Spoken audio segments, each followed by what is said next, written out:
car because I don't like car. I hate cars. I love my bicycle. It's very easy. You go all around. All my shopping's in my in my fietstassen. How much does that weigh, do you think? Well, I think 20 kilos. Well, distances are short, so that makes it very easy. And it's in this, especially here in the town, it's easier by bike than by car, so a lot easier actually.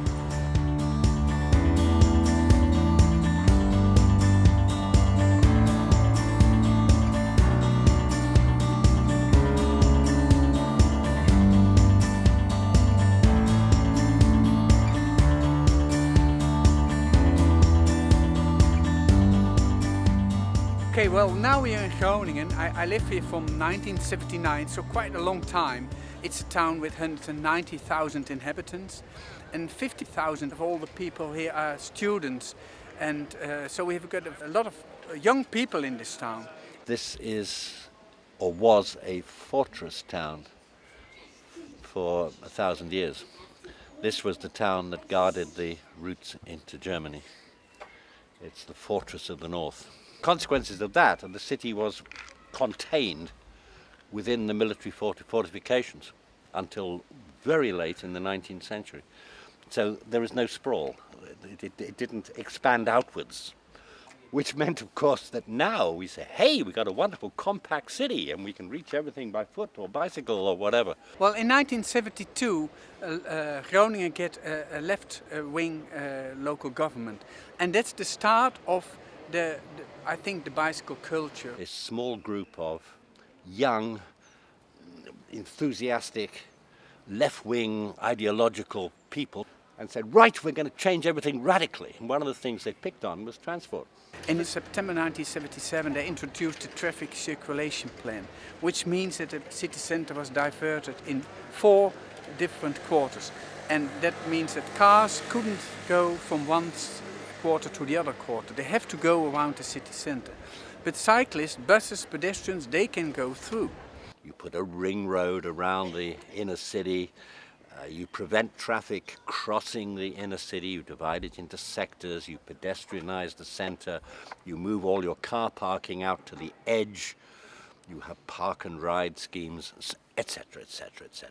But if you're making a journey inside the city, then you can start and finish in a different part of the city and take a direct line between the two. But if you go by car, you have to take a detour. This is not really an anti-car measure. What this is making the neighbourhoods where people live more pleasant and making cycling into a viable option. And everyone said, it can't work. This is impossible. The shopkeepers said, we'll leave the city immediately. No, everyone must park in front of our door, otherwise we will lose all our business. And then, wonder of wonders, the world didn't collapse. The shops didn't leave the city. The police found, yes, people could learn how to handle this plan. People adapted to it. And that was, as I say, 1977.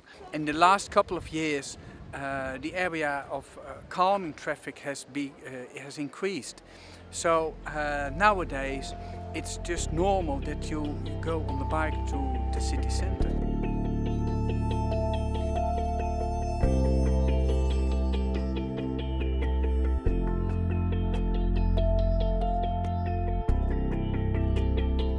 In Groningen, the average person cycles 1.4 times a day.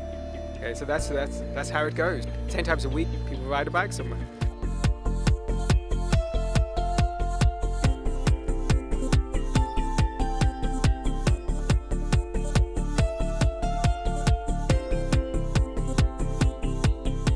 It's a very comfortable way of transportation. Above everything, it's very, very economical. So you don't have to pay for buses or trains. With a bike I go through downtown, through the center of Groningen, and then I'm at my work. When I use my car, I have to go through the ringweg, they call it here. So it takes about, I think, half an hour, and with my bike it's 10 minutes. You need your bike here definitely, because you needed to go to university, you needed to go to party. You can transport everything on the bike, so you see people here riding like, you can even transport the fridge if you want to. Then you put the fridge on the back of the bike and you just push the bike, but it will bring it somewhere somehow.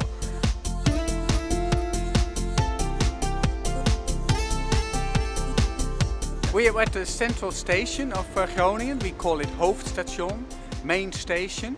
And we've got 3 different places where you can park your bike.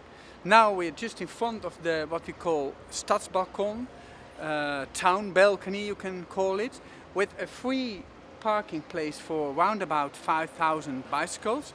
It's free, you don't have to pay, but people are looking after it, so it's a kind of a guarded bicycle park. All the places have got a sensor. The Stadsbalcony is diverted in different areas, A, B, C, D, E, F, G. When you see the sign over there, it shows you how much places are still free. But the one over here on the right-hand side, that's the formal bicycle parking, which is a guarded one. You have to pay for it, just for a day ticket, a month ticket, and it's open till the last train arrives in Groningen around about 2 o'clock at night. And then farther back, we've got what we call a bicycle flat, which is free, but there's nobody who looks after it. And on the south side of the station, there are also parking places. So the total amount of bike parking facilities is around about 10,000. And in the weekend, it's all full. That's an OV-fiets. That's the shared bicycle system in the Netherlands. And you can pick up those bicycles at, I think it's 340 stations now around the country. And so it's probably the biggest bike share system in the world now. It's intended for people who've used public transport. So the idea is that if you have cycled to the railway station in your own town, and then you've taken the train, and then you can use one of these bikes at the other end as the other part of your commute. Why ride a bicycle? Because it's much easier than taking the bus, and the car is way too expensive to have in the city. I mean, the infrastructure is great, there's bicycle lanes everywhere. So, yeah, that's basically the reason I ride my bike everywhere. But I have to go, so Goodbye. good luck filming. Have fun. You're not going to get a cycling revolution by having a few 30-kilometre-an-hour streets. You're not going to get it by building just a few cycle paths. And you're not going to get it by traffic calming just a few streets either. You have to do everything, and you have to do it everywhere. You never have to ride more than a few hundred metres from your home in the Netherlands in order to find yourself on a facility of such quality that you'll be happy to cycle on it, and you'll be happy for your children to cycle on it.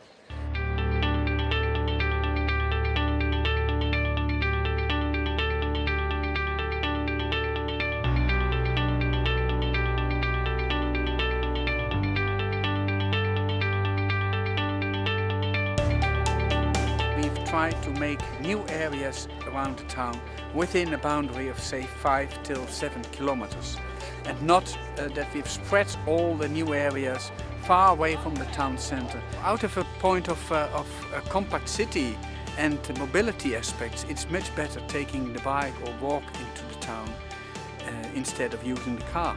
And this bridge is one of the projects which gives you the opportunity to use the bike or go on your feet to the shops which are on the other side. So it's a very easy and quickest way to go from the new area over here and to go to the area down there. Not using your car, but go on the bike. Employers must submit to the local authority a plan, a scheme, a set of ideas. What are they doing in order to encourage their employees not to use motor cars? And this can come in all sorts of forms. It could be they do no more than put in some covered bike parking and some showers or lockers. But some places have offered free public transport, others have offered a bonus to people that say they're not using their motor cars. So the idea is to discourage parking. This site here is one of the largest in the world. It's the largest this side of Berlin. So there is also a lot of car parking. But the cycle parking here is still quite generous. Here you can see there's a special cycle path just right into the entrance. We go straight on and we cycle just right into the shop. Although it's summer, as you can see how much people are using the bike going to the IKEA. So I presume that maybe in the next couple of years they will put some more. This is the parking place for the employments of IKEA. And you can see that most of them are coming on the bike and use the bike place to park their bike. Yeah, I think it's great because one, you save room for the customer because we don't park there. And if you have a private stelling place, it encourages people to go on their bike. It's quite common to see students moving house with these, because there are 50,000 students in Groningen, and you can hire these for just $2.50 an hour, and so people will hire one of these to move house. So you'll see students riding through the town with all of their worldly goods on the backfeeds. We're growing up with the bicycle. When you are 3 years old in Holland, you learn how to bike. And it's easy, you are quick everywhere. I'm used to go on bicycle. It's cheap, it's good for the health, for your movement. And handy, yeah. Greetings, bye. In the car you're always alone, and on the bike it's funny, you interact with other people. On the street you talk, you laugh, you can even study for an exam on the way to the campus if it's necessary. You can go all around with the bicycle. You go there, you go there. With car you can't do that. You can't park here, you can't park here. Or you get fined by police here. Oh, it's an oar. So one thing you'll find that's very apparent when you're here is that it is almost completely silent. This is the quietest city that I've ever ridden a bike in or been in. For example, this street, you could stand in the roadway for minutes at a time without seeing a car. The reason why it's pleasant to cycle here is because the infrastructure removes conflicts. And so you don't have people cycling in close proximity to fast cars or large trucks, not terribly often anyway. We have to have deliveries to a centre like this, but we don't have through traffic in a place like this. And so this is relatively peaceful. And by having the street as a street mainly for bicycles, as this is, we have enormous numbers of people using the street and able to get to the shops. We can make the whole place look more attractive. So the first thing you see when you come out of the train station is this massive bike parking structure. The taxi stand is located away from the front of the station. Over there, that very small parking lot, that's where you can get a taxi. You don't have taxis jostling for customers. If you want a taxi, you have to go and seek it out. Okay, well, we are here in the northwestern part of Groningen, the Korrewegwijk. It's built in the 1930s, and behind me you will see the canal, which is the Van Starkenborg Canal. It's the canal which leads from Amsterdam to Germany. So it's an important canal. A lot of ships are here the whole day and the whole night. It's open 24 hours, 6 days a week. Behind here is a suburb area with a lot of young people, with young children. They all have to go to work, go to school. They have to pass the bridge. 13,000 cyclists each day will pass this bridge. It's an old bridge, it's a swing bridge. It will open sometimes 10 minutes, so it will take a long time when you can pass. That means that we have made these separate bridges which you can use when the bridge is open. So you never can say when you have to go to school, well, I'm late because the bridge was open. It gives you options. Some people will wait, some people take the bridges just behind the swing bridge. In the morning hour, you might see that a lot of people will use the separate bridge to go to their work. But when you go home and you think, well, I've been working for a long day, I will wait.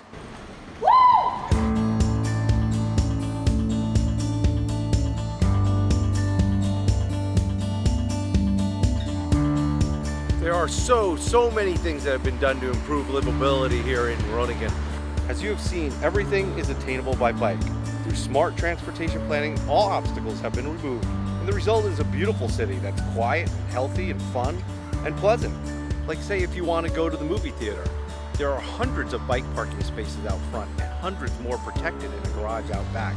But that's just something that's not remarkable in the Netherlands.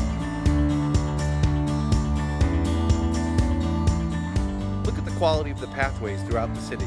The brick pavers are flawless in spots. It's hard to find a defect anywhere or a spot where it's uneven. Maintenance is a priority because they want people to have a smooth ride. That's because the city does not encourage traveling by car, and thus the money they save, they can continue to build beautiful places that you can walk on and bike on and take transit on, and yes, even drive your car when you need to. And a bicycle isn't considered to be a strange toy. It's not a sporting object. It's a simple method of transportation. You don't think about cycling any more than you think about your feet when you're walking. Well, we came here because we looked for the best place in the world to cycle, and therefore we ended up looking at Groningen, because when you've looked at everywhere that there is, There is simply nowhere quite like this. So because using your bike, you can go in the town, have a drink like the students behind me, or go to the town, go to the market, go to your work, go to see your friends. So it's a mode of transport which keeps you alive.